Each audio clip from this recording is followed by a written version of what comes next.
The big room where all the alien leaders met was very loud. Today, Ambassador Vel-Tar from the Kree Empire was angry, and his 4 arms were moving fast as he hit the special table that glowed with light. The table made pretty colors when he hit it, but nobody cared about that right now. All around the room there were creatures from 12 different worlds. They looked very different from each other. Some had scales, some had fur, and some looked like they were made of gas or light. But today, they all had the same worried look on their faces. The reason they were worried was floating in the air above the table. It was a recording that had been passed around secretly for many months. The recording showed something that made even the bravest warriors feel scared in the recording. There was an old human man. He had gray hair and wrinkled skin like any old person would have. But this old man was doing things that should be impossible. He was lifting huge pieces of metal that would normally need big machines to move. He was doing this with just his hands, like the metal weighed nothing at all. The recording also showed bright energy weapons shooting at the old man. These weapons could destroy buildings and kill hundreds of people. But when they hit the old man, nothing happened. The energy just bounced off his skin like water bouncing off a rock. The old man did not even look hurt or worried. Commander Egg's wife was a member of a race called the Void Hunters. These were very scary aliens, who were known for being the best fighters in the galaxy. He played another recording for everyone to see. This one was even more frightening than the first. The second recording showed the old human man standing in a place that used to be a military base. 300 of the best Kree soldiers were lying on the ground around him. They were not dead, but they were not awake either. Their weapons were broken and scattered everywhere. The strangest part was that the old man had not used any weapons himself. He was still wearing his old leather jacket, and he looked calm and peaceful, but somehow he had defeated 300 trained warriors without even getting dirty. At the end of the recording, the old man looked straight at the camera. His eyes were very strange. They looked like they had seen things that happened long, long ago. He spoke in perfect Galactic standard, which was the language all the different alien races used to talk to each other. "Tell your leaders that Earth children are under my protection," he said in a quiet voice that somehow sounded very dangerous. "Any who harm them will answer to me."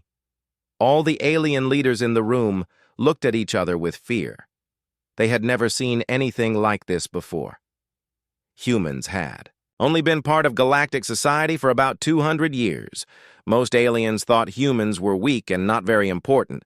They were surprised by how fast humans could learn new things, but nobody thought they were dangerous. But this old human was different. The Thrak hegemony had their best scientists study all the recordings. The scientists used their most advanced machines to measure the energy coming from the old man. What they found was impossible. No known technology could give these powers to a living being. High Counselor Zephyran was the leader of all the alien races. She was a snake-like creature who could float in the air around her special throne. Her voice was cold and scary when she spoke. "The matter is settled," she said. "This human called Hyun-Woo must be caught. His powers are too dangerous. They could destroy the way things work in our galaxy." All the alien leaders voted. They all agreed that the old human had to be captured. The council decided to send their best team to catch him. This team was led by Captain Dae-Sung, who was actually a human himself. Dae-Sung was very different from other humans. He had decided long ago that humans should obey the alien council, even if it meant going against other humans. He had proven himself by fighting against human rebels many times. The alien leaders trusted him because he always chose the council over his own people. The council leaders did not know something very important. The old man they called Hyun-Woo could hear everything they were saying even though he was very far away. He could do this using powers they did not understand. On a quiet farming planet far from the council meeting, Hyun-Woo was working in his garden. He grew vegetables from Earth that somehow could grow in alien soil. When he heard what the council decided, he closed his eyes and let out a long, sad breath. The young humans who had joined the Galactic community had forgotten the old stories. These were stories about the first, humans who went to space and what happened to them. They had forgotten the warnings that were passed down from parents to children about the people who came before. Hyun-woo was not just any human. He was one of the awakened. These were the first, humans to leave Earth, and they had been changed by their journey through space in ways that made them more than normal people, but not quite gods.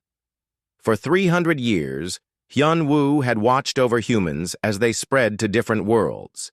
He always stayed hidden and always protected his people, but never let them know he was there. But now, the council had forced him to stop hiding.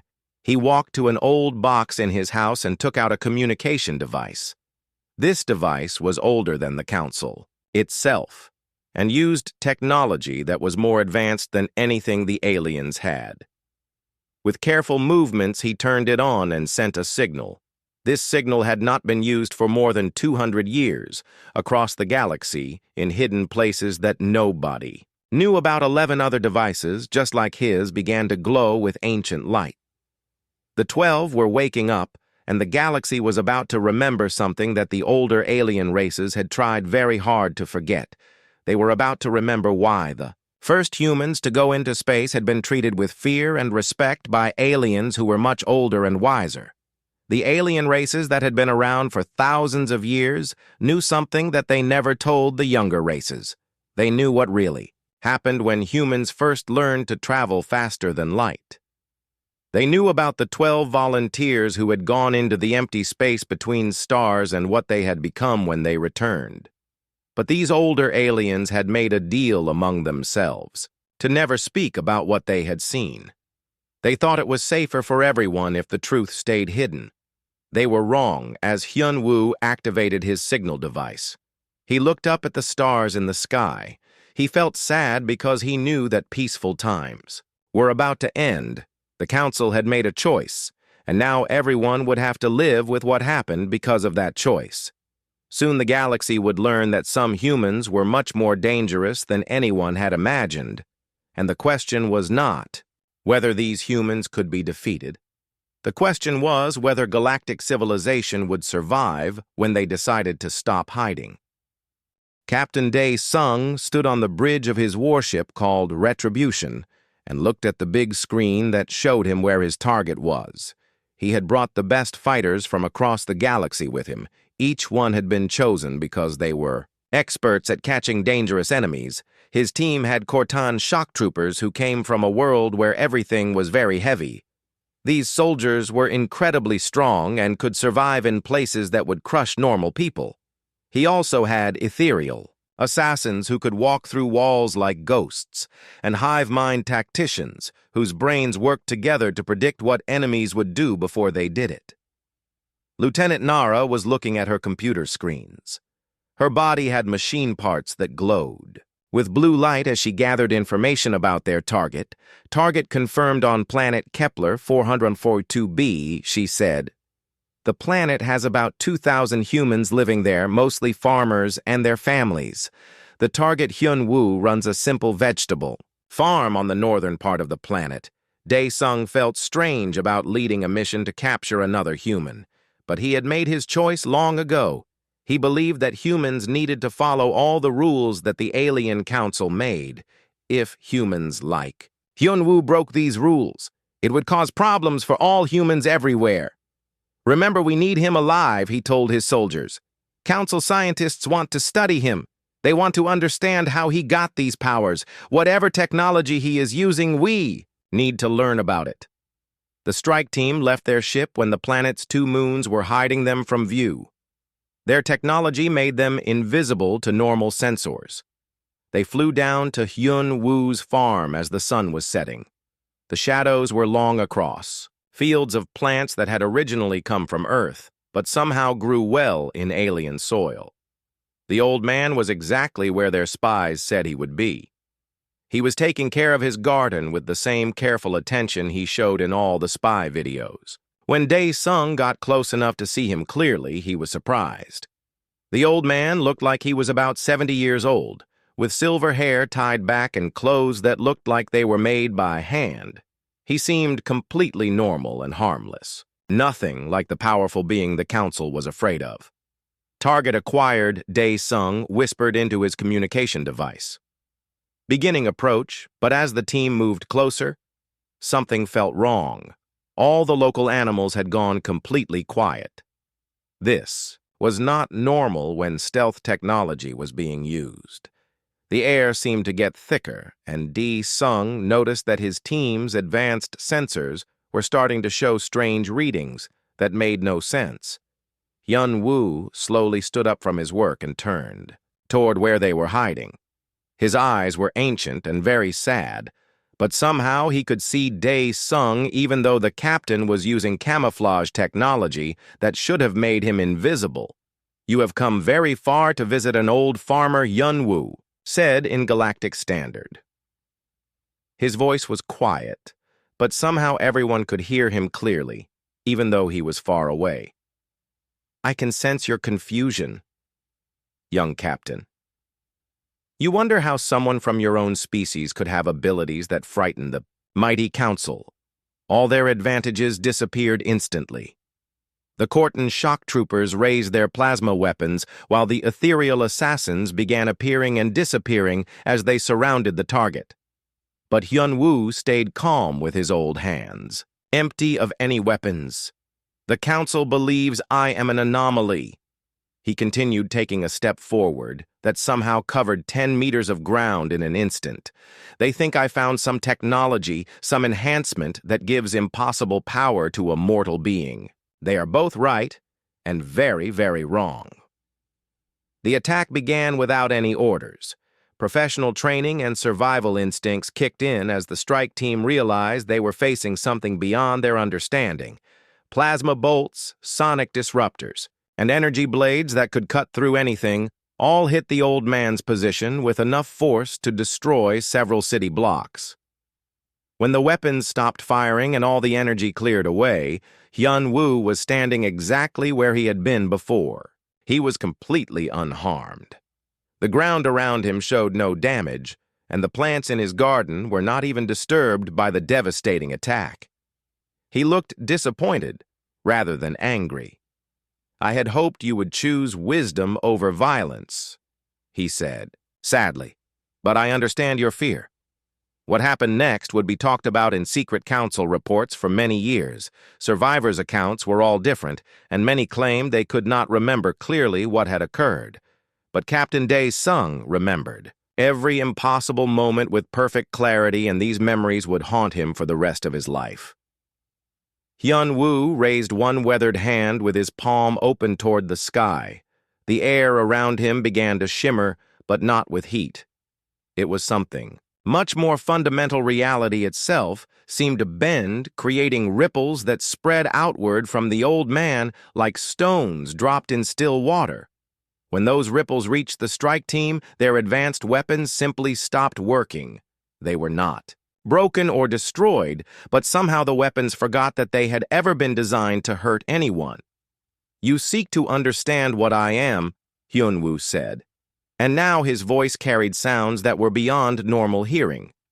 "Very well, but knowledge comes with responsibility, and responsibility often brings sorrow." The old man's appearance began to change, not dramatically but in small ways that suggested vast power being held carefully under control. His eyes became brighter, with an intensity that hurt to look at directly. The air around him sparked with energies that made the team's sensors scream warnings in languages they did not recognize. Most disturbing was the sense of incredible age that came from him, not just the decades of his apparent lifetime, but something measured in the formation of planets and stars. Lieutenant Nara's cybernetic systems, which were designed to process and analyze any possible threat, simply shut down to protect themselves. The ethereal assassins found they could no longer phase shift, their quantum abilities somehow negated by the old man's presence. The Corton shock troopers, who were bred for warfare on worlds with crushing gravity and poisonous air, fell to their knees, as if the weight of entire solar Systems was pressing down on them. We are the awakened. Hyun Woo explained, and his voice now seemed to come from everywhere at once. The first humans to touch the void between worlds and return changed. We were your species first, gift to the galaxy, and perhaps our greatest mistake. He gestured, and the air above the farm shimmered like water. Images began to form, memories pulled from depths of space and time that were older than the current galactic civilization. The strike team saw Earth as it had been centuries ago, blue and green and beautiful. They also saw the moment when 12 people had volunteered for humanity's first attempt at faster-than-light travel.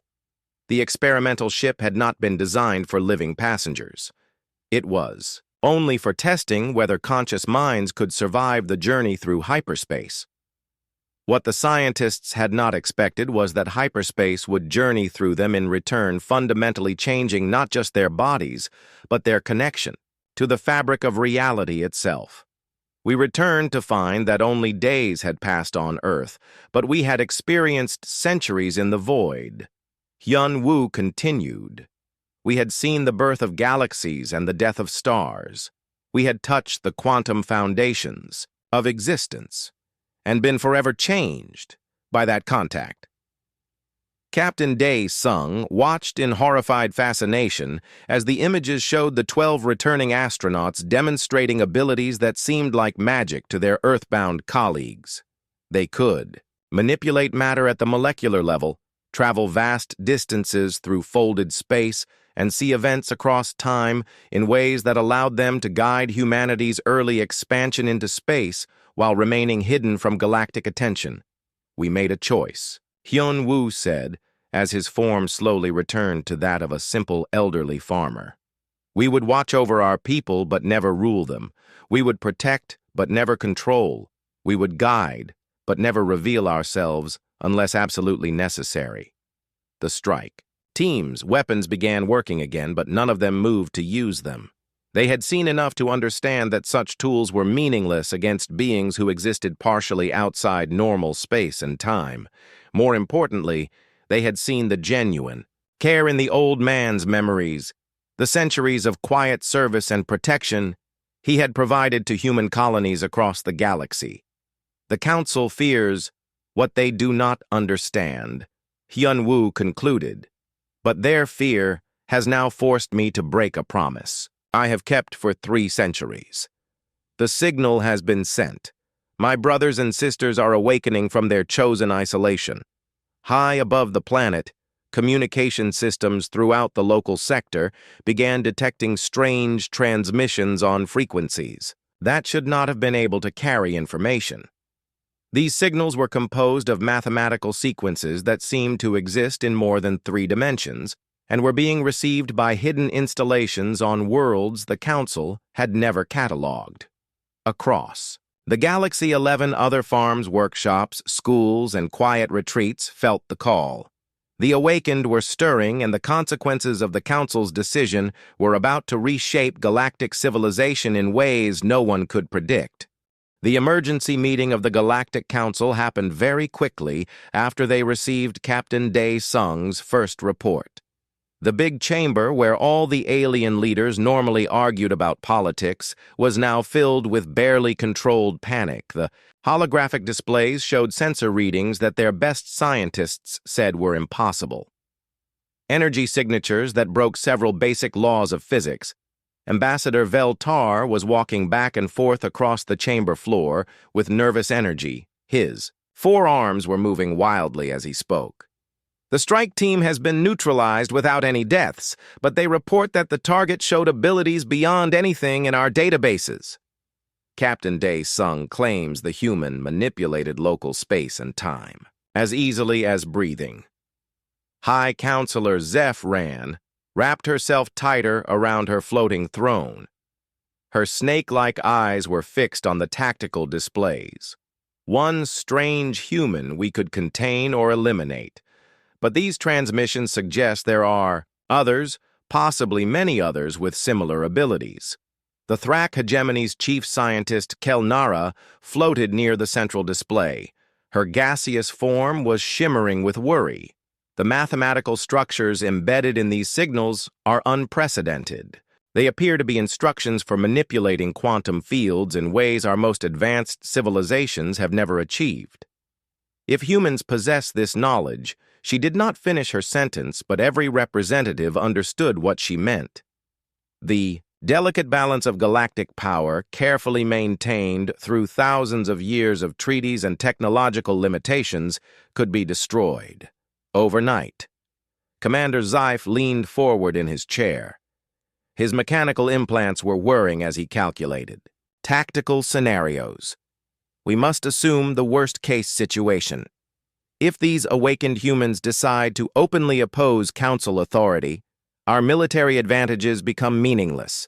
Conventional weapons, even our most advanced designs, would be useless against beings who can manipulate matter at the quantum level. The chamber became silent as everyone realized how serious their situation was. For the first time in galactic history, they faced a threat they could not understand, could not predict, and most, terrifyingly, could not control through superior technology or numbers. But it was the human representative who broke the silence, and his words made every being present feel cold. Ambassador Tae-hyun had served the Council loyally for decades, had often supported decisions that worked against immediate human interests for the greater good of interstellar relations. "Honored counselors," he said quietly. His voice carried a strange mixture of pride and dread.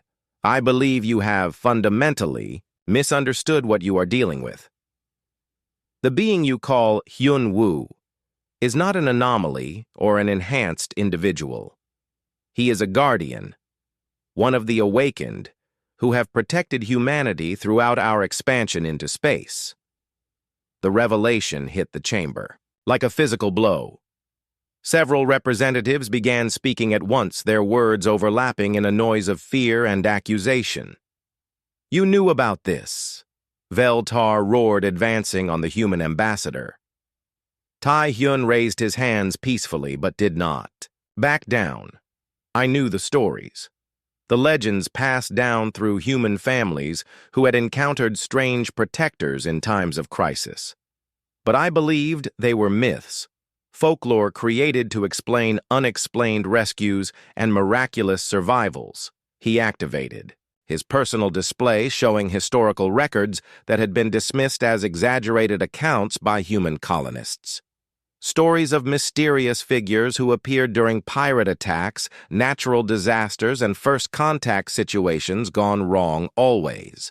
The same pattern, a single human, seemingly ordinary, who resolved impossible situations through means that witnesses struggled to describe. "They have been watching over us for centuries," Tae-hyun continued, "guiding our expansion, protecting our colonies, ensuring our survival in a galaxy that was often hostile to newcomers. And we never realized it, because they chose to remain hidden high." Counselor Zephran's voice carried a note of desperate authority. "Then contact them. Use your influence as humanity's representative to negotiate a peaceful resolution." But Tae-hyun shook his head sadly. "The time for negotiation has passed. By sending a strike team to capture one of the awakened, you have declared them enemies of the Council. They will respond accordingly as..." If to prove his point, the chamber's communication systems suddenly turned on without anyone activating them. The main display flickered and changed, showing not the familiar interface of Council technology, but something older, more elegant, and completely alien despite being of human origin. 11 figures appeared on the screen, each clearly human, but carrying an unmistakable aura of otherworldly power. They stood in different locations across the galaxy, some on worlds the Council recognized, and others in places that seemed to exist in folded space. At their center, speaking for them all, was the old farmer the strike team had failed to capture, honored members of the Galactic Council. Hyun-woo said, his voice carried clearly despite the impossible distance. "You have chosen to view humanities Guardians as a threat to be eliminated. This decision saddens us greatly, as we have worked for centuries to ensure peace between our people and the greater galactic community. The chamber erupted in chaos, as representatives demanded to know how the transmission was possible, how their most secure systems had been so easily bypassed. But Hyun-woo continued speaking, his calm voice, somehow audible above all the noise. We offer you one final opportunity for wisdom. Withdraw your forces, end your plans for our capture or elimination, and we will return to our chosen isolation. Continue on your current path, and you will discover why the elder races of this galaxy choose to speak of humanity only in whispers. The transmission ended, leaving the council chamber in stunned silence. On the displays, tactical sensors showed energy buildups at locations throughout the galaxy, power sources that registered as small stars condensed into humanoid forms. But what happened next was even more frightening than the demonstration of power. Communication networks across the galaxy began reporting strange phenomena. Ships that had been preparing to join the hunt for the awakened suddenly found their weapons. Systems offline, not damaged, but simply refusing to function. Military bases reported that their personnel could not remember their orders or why they had been mobilized.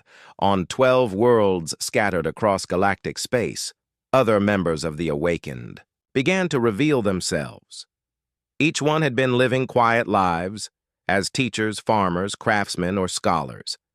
Each one had been protecting their local human communities for centuries without anyone realizing what they were. Jin-woo emerged from his position as a university professor on New Seoul. His students had always wondered why he seemed to know things that were not in any textbook.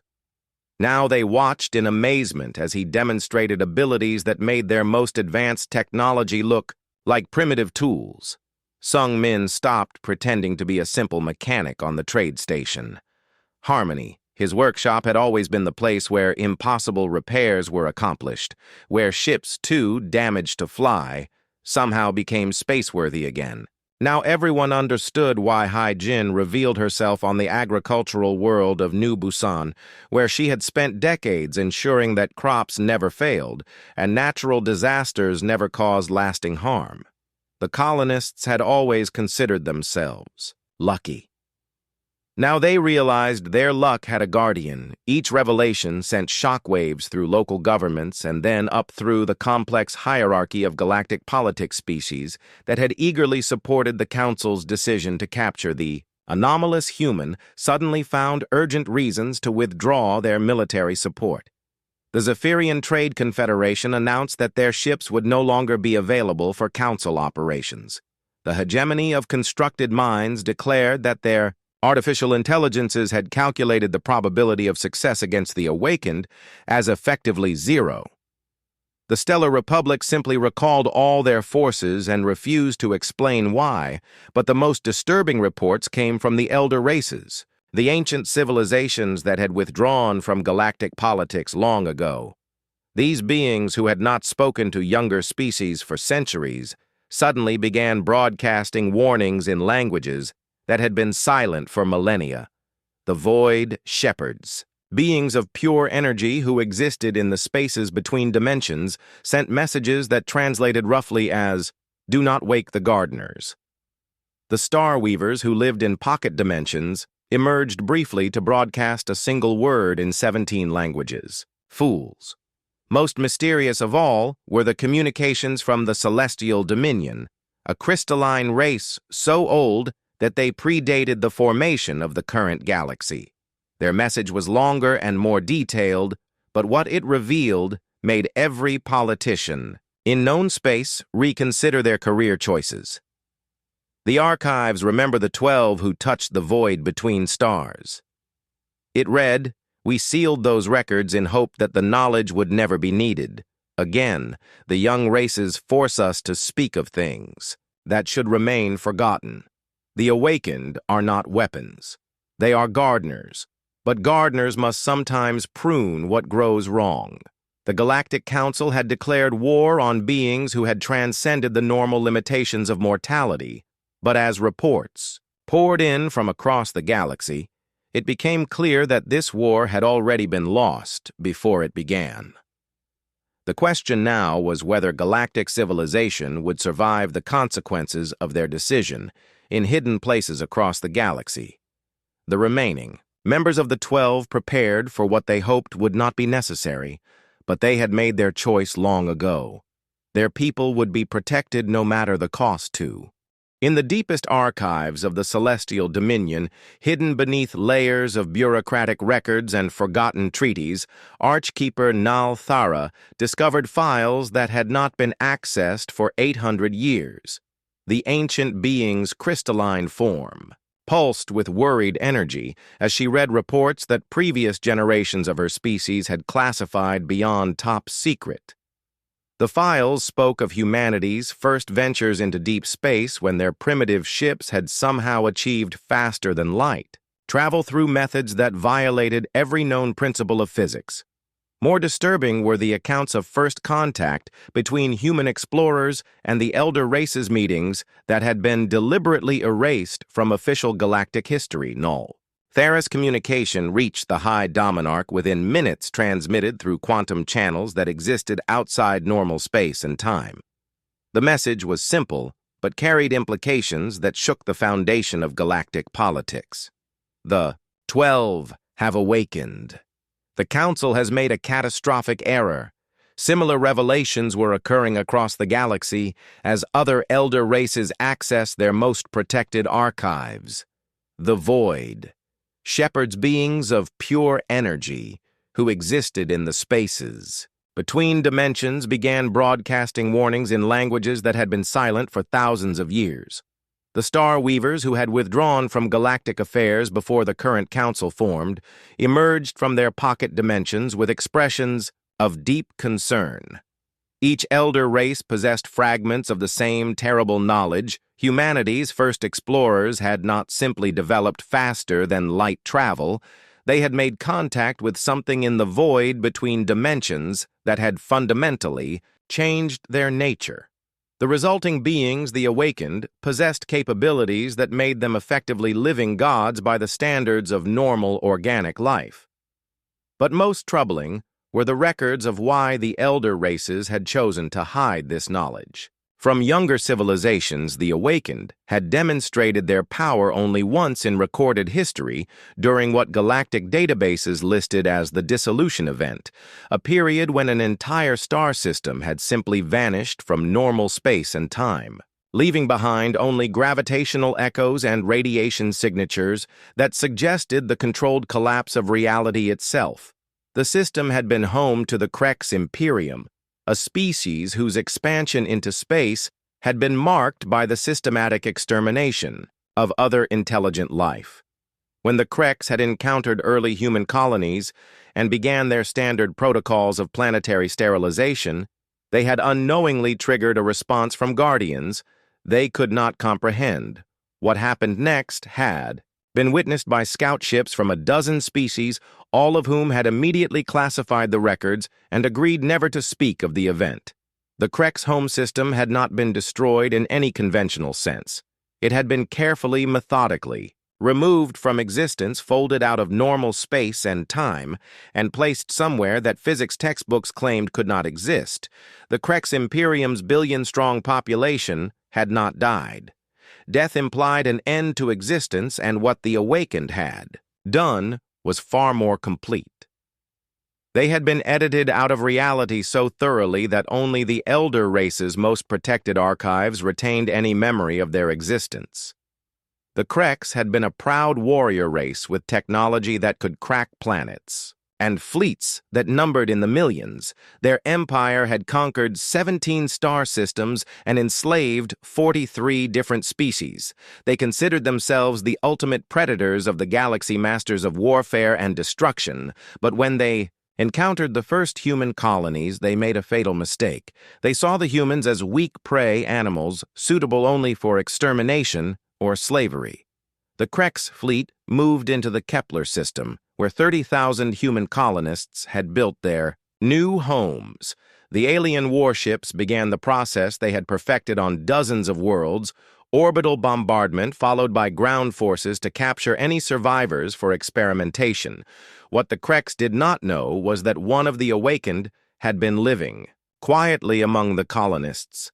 Min Ho had spent 50 years as the settlement's doctor, treating injuries, healing the sick, and helping children be born.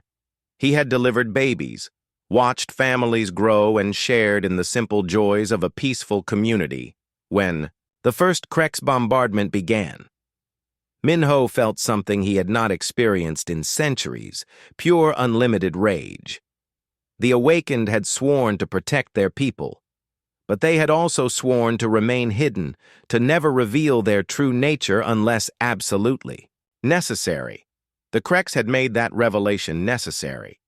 The scout ships from various elder races that had been monitoring the situation from a safe distance recorded what happened next, but their sensors could barely comprehend the data. Min Ho rose from the planet's surface, not with any ship or technology, but simply by willing himself into space. His human form began to change, becoming something that existed partially in normal space and partially in dimensions that had no names. The Kreks fleet opened fire with weapons that could glass continents, but their attacks passed through Min Ho as if he were not entirely there. When he reached their flagship, he did not destroy it. Instead, he touched the hull and began to sing in a language that predated the formation of stars. Reality began to fold around the Kreks fleet space, and time twisted into configurations that should have been impossible. The warships found themselves moving backwards through their own timelines, but in a way that created paradoxes that normal physics could not resolve. One by one, the ships began to fade, not exploding, but simply ceasing to have ever existed. The process spread from the fleet to their supply bases, then to their colonies, and finally to their home system. The awakened was not just destroying the Kreks. He was carefully editing them out of the timeline, removing every trace of their existence while preserving the lives of all their victims. The enslaved species they had conquered suddenly found themselves free with no memory of ever having been enslaved. When it was over, the Kreks Imperium had never existed. The 17 star systems they had conquered showed no signs of ever having been invaded. The 43 species they had enslaved had no record of ever meeting them. Only the elder race's archives preserved any evidence that the Kreks had ever been real. The elder races had watched this demonstration of power with a mixture of awe and terror. They realized that humanity had produced beings who could rewrite reality itself, who could edit the universe like a document and remove anything they found unacceptable. This was power that made their own most advanced technologies look like stone tools. After long debate, the elder races had made a collective decision.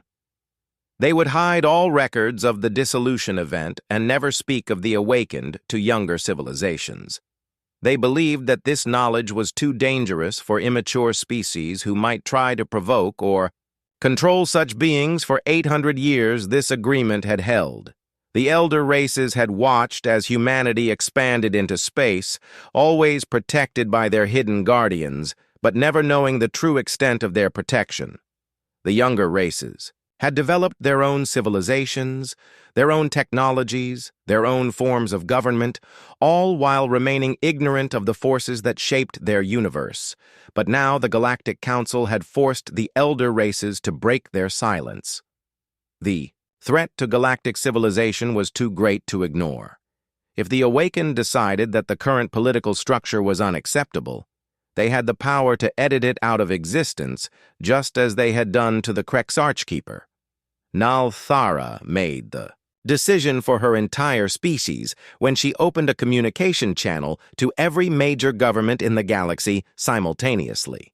Her message was broadcast in 17 languages, each translated perfectly, despite containing concepts that most species had never encountered, to all civilizations currently allied with or subject to the Galactic Council.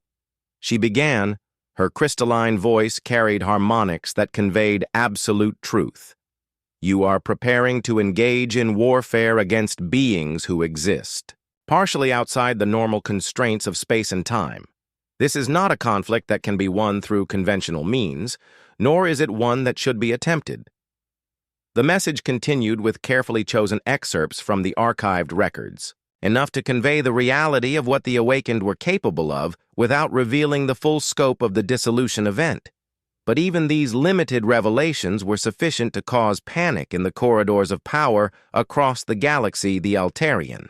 Federation immediately withdrew their battle fleets, claiming urgent need for home defense. The synthetic collective declared that their probability matrices showed zero chance of victory against opponents who could manipulate causality itself. The traitor guilds announced suspension of all military contracts pending reevaluation of risk factors. But perhaps most telling was the response from humanity's own colonial governments. Many human leaders had supported the Council's decision to investigate the anomalous individual, but now they faced the reality that their species harbored beings of godlike power. The governor of New Geneva declared a state of emergency and pleaded for protection from the very guardians who had been protecting them as. The elder races watched from their retreats and pocket dimensions. They hoped that revelation of the truth would prevent another dissolution event. But they also quietly prepared records that would preserve the memory of galactic civilization, just in case their hopes proved unfounded. The universe was about to discover whether wisdom could prevail over fear or whether the awakened would once again be forced to.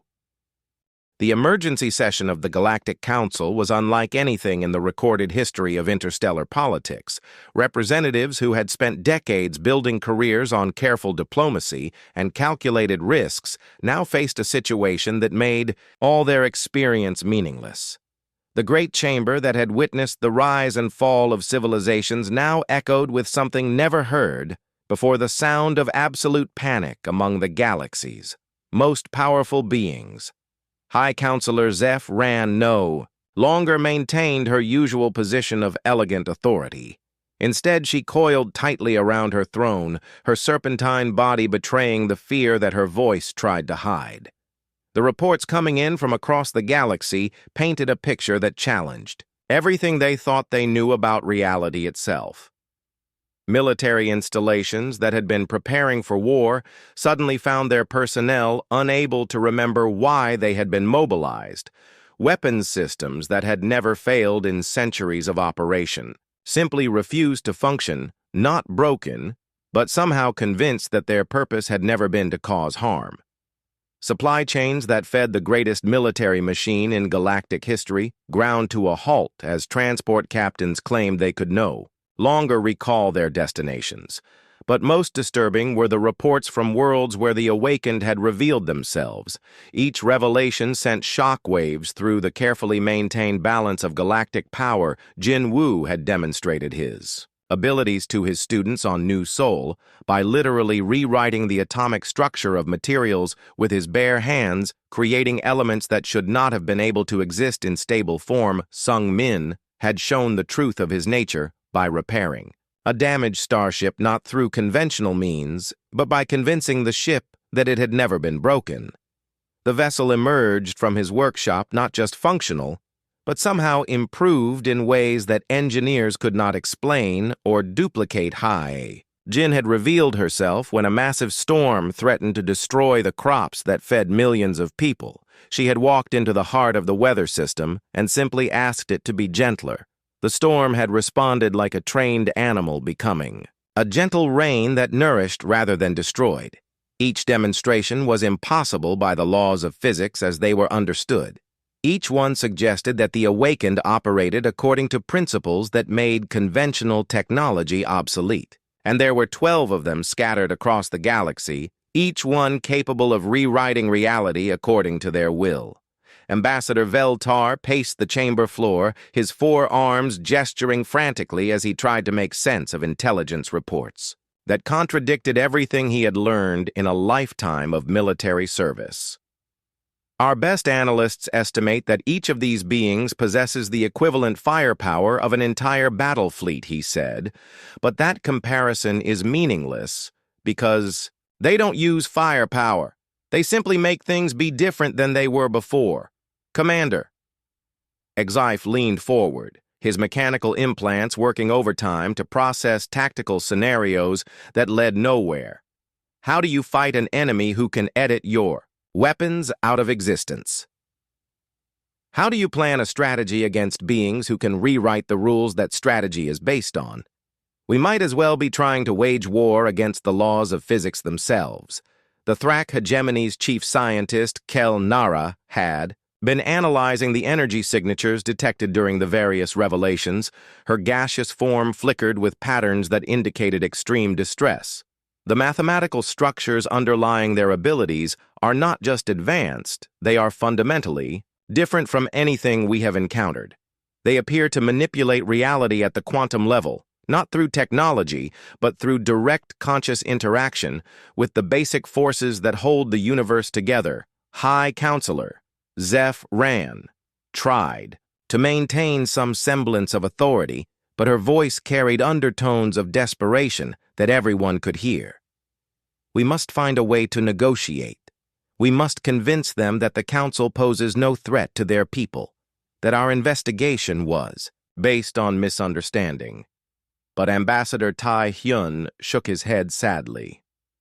The time for negotiation ended when you sent armed forces to capture one of them.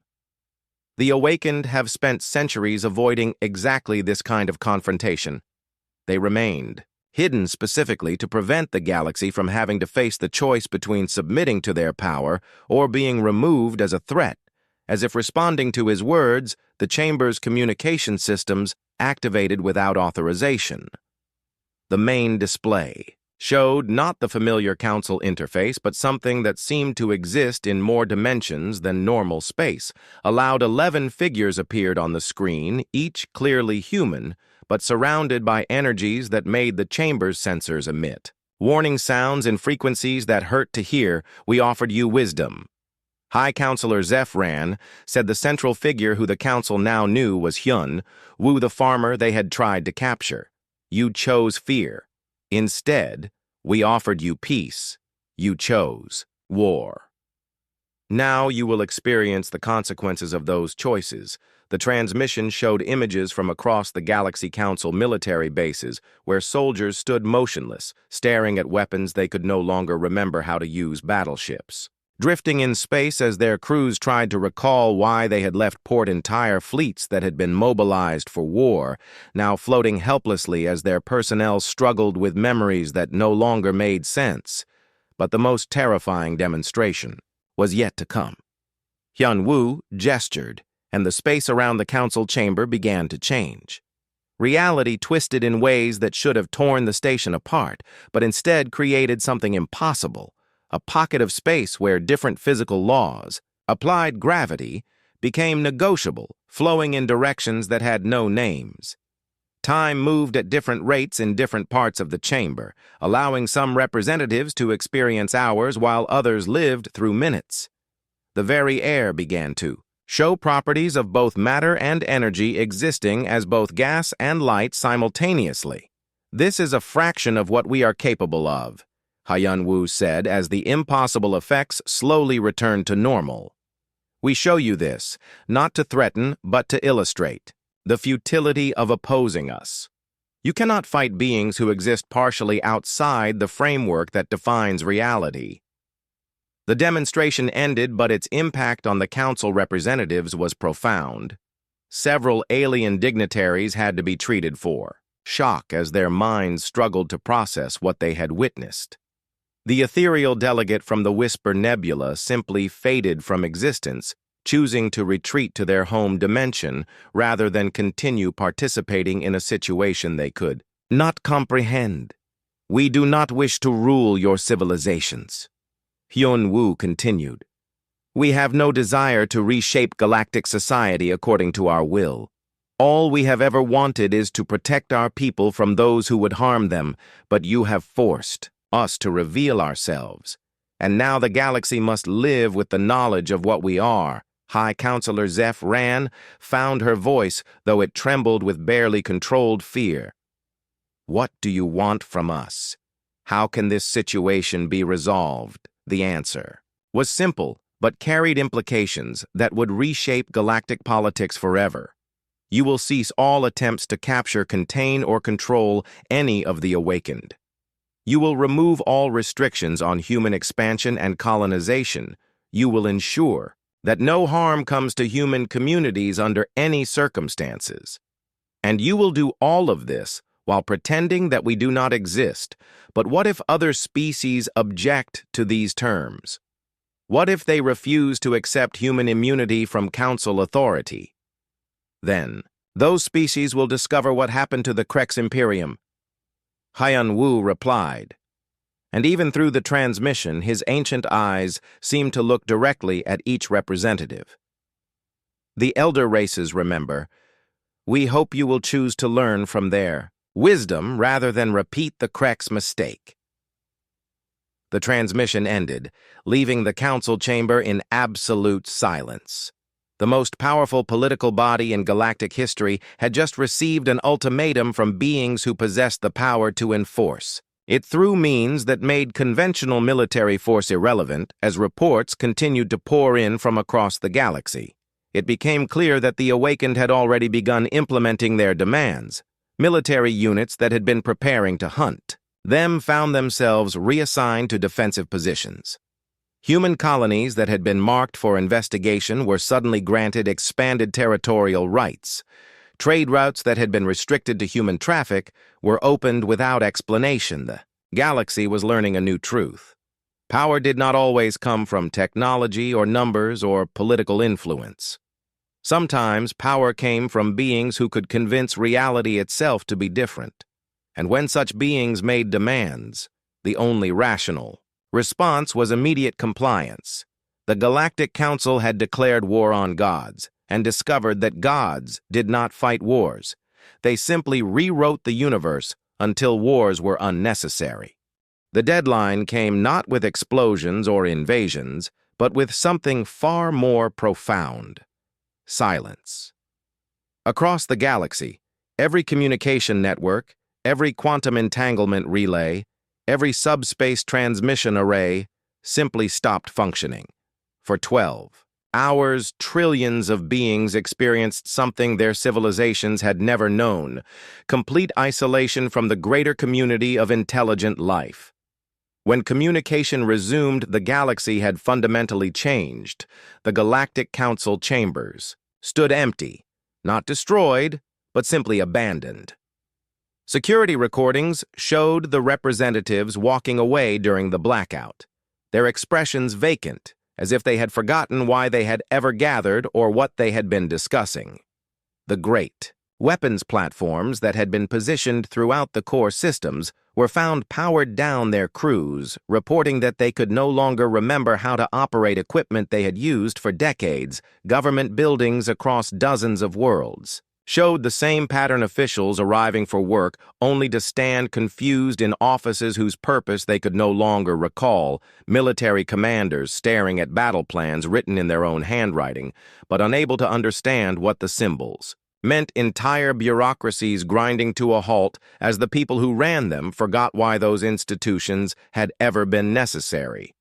But the most profound changes were subtler and more far-reaching. Throughout the galaxy, every database, every historical record, every piece of documentation that mentioned plans to capture or contain the Awakened had been carefully edited. Not destroyed. Destruction would have left evidence, but altered so seamlessly that only the most careful analysis revealed that changes had been made at all. The official records now showed that the Council had voted to offer diplomatic recognition to humanity's Guardian class, acknowledging their right to exist and operate freely within galactic space. Military reports described successful joint exercises between Council forces and the mysterious human protectors. Scientific journals contained peer-reviewed papers on the beneficial aspects of having enhanced individuals monitoring interstellar trade routes. Reality had been quietly rewritten. History carefully adjusted, and the entire political structure of galactic civilization had been modified to accommodate the existence of beings who could edit the universe like a text document, politicians who had voted. For war now had memories of voting for peace. Military officers who had planned invasions remembered planning diplomatic missions. Scientists who had studied the Awakened as threats now recalled decades of beneficial research partnerships. On his farm on Kepler, 442b, Hyun-woo tended his garden as if nothing had changed. But when Captain Dae-sung arrived, no longer leading a strike team but traveling alone in a simple transport ship, the old man was not surprised. "You remember?" Hyun-woo observed. Not looking up from the earth vegetables that somehow thrived in alien soil, Dae-sung nodded his face, showing the strain of holding memories that conflicted with every official record he could access. "I remember enough. The mission that never happened. The war that was never declared. The ultimatum that was never delivered, and yet you still came. I had to understand what you are, what you did to us, to the entire galaxy." Dae-sung's voice carried confusion rather than accusation. "Did you really change history itself?" Yun-woo straightened slowly, his ancient eyes meeting those of the younger human. "History is not a fixed thing, Captain. It is a story told by those who survive to tell it. We simply encourage the galaxy to remember a better story, but the Council, their decision to capture you, still happened in the quantum shadows between what is and what might have been. But this reality, the one we all inhabit now, has chosen to remember a universe where wisdom prevailed over fear." The old man gestured to his garden where plants from a dozen worlds grew in impossible harmony. "Is this not preferable to the alternative?" Dae-sung was quiet for a long moment, struggling with concepts that his augmented human mind could barely process. "What happened to the others? Who remember? The strike team. The council members who voted for your capture. They will live with the burden of dual memory, as you do. It is a small price to pay for the preservation of galactic civilization." Hyun-woo returned. To his work, his weathered hands gentle with the growing things. In time, most will convince themselves that the uncomfortable memories were merely dreams or simulations. Only those strong enough to bear the truth will retain clear recollection of what was, and if the Council decides to threaten humanity again. For the first time, something cold flickered in the old man's eyes. The galaxy now remembers consciously, or not, what happens to civilizations that choose genocide over coexistence. The Crex Imperium serves as an object lesson, even if few understand why their name fills them with instinctive dread. Dae-sung felt a chill that had nothing to do with the planet's weather.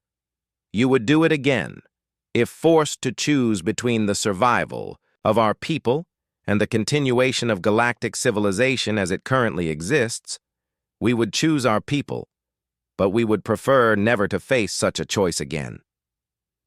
Hyun-woo looked up at the stars beginning to appear in the darkening sky. The Awakened, our gardeners.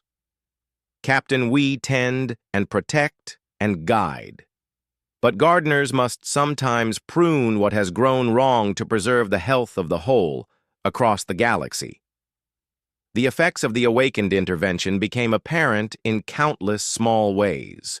Human colonies that had been struggling with hostile environments suddenly found their crops growing better, their water supplies cleaner, their weather more cooperative. Trade routes that had been plagued by pirates for generations became mysteriously. Safe ships that had been lost in dangerous sectors were found drifting peacefully in safe harbors, their crews reporting pleasant dreams of helpful strangers.